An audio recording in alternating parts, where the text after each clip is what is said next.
The amber afternoon sun spilled warmly through the kitchen window, casting long, dancing shadows across the floor as Laura Bennett meticulously wiped down the marble countertop.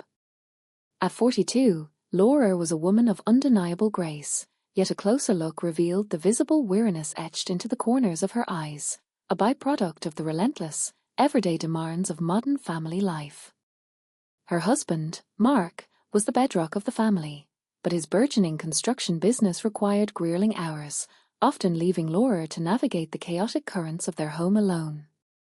Between their teenage children, Ethan, with his brooding academic intensity, and Lily, with her constant whirlwind of soccer matches, the house was a perpetual hum of movement. Yet, amidst the noise, Laura often felt a profound, invisible weight. It was the burden of being the emotional glue, the one responsible for keeping every gear turning without ever letting the machinery show its strain. That Saturday had been a marathon.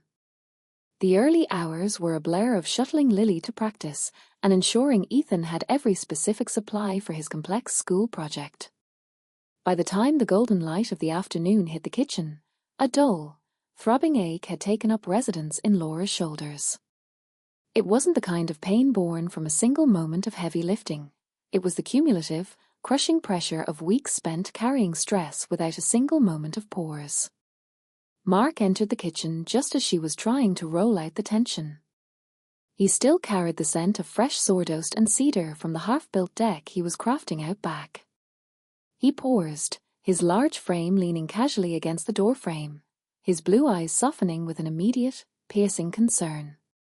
"You're carrying that tension again, aren't you?" he asked, his voice low and steady. Laura offered a faint, tired smile, instinctively trying to brush off the observation. "It's nothing, really.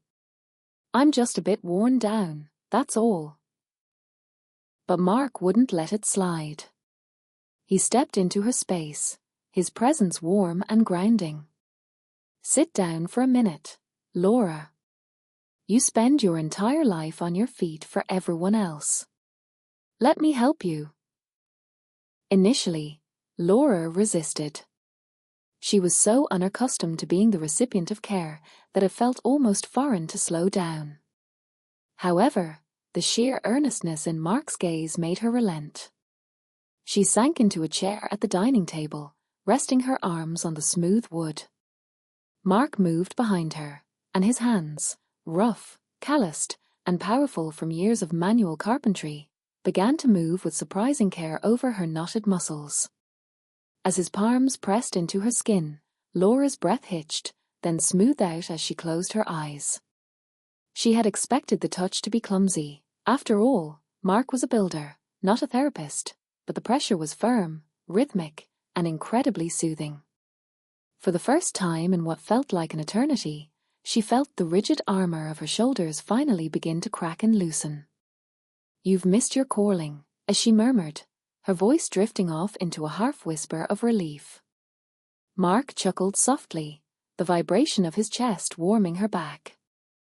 "I suppose all those years of working with my hands are good for something besides building fences and framing houses."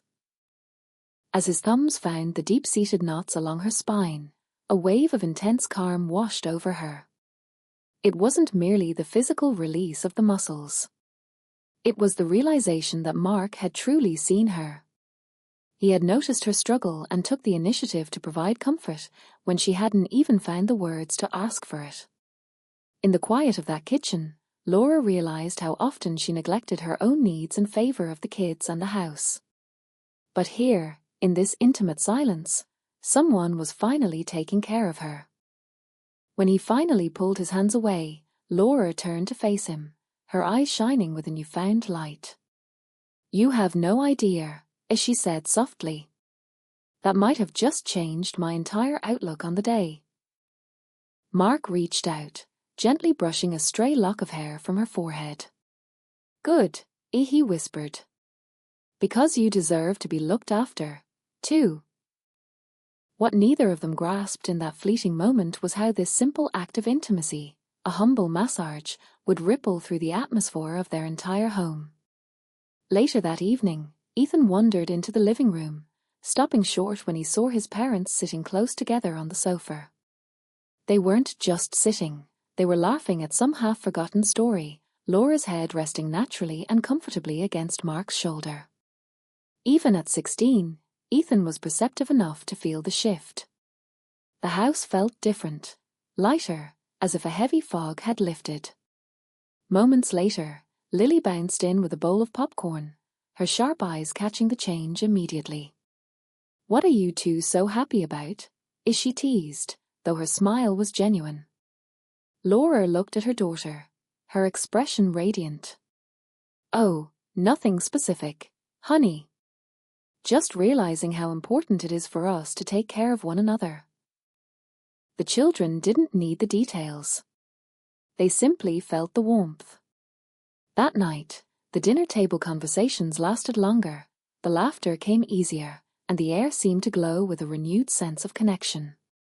In the following weeks, Laura and Mark found themselves seeking out small, meaningful ways to prioritize each other's well-being, sparked by that one quiet Saturday afternoon. But the true testament to their renewed bond came a few weeks later, when an unexpected crisis threatened to shake the very foundations of their family. It was then they realized that those small, bold acts of love weren't just nice gestures, they were the very strength they needed to survive the storm.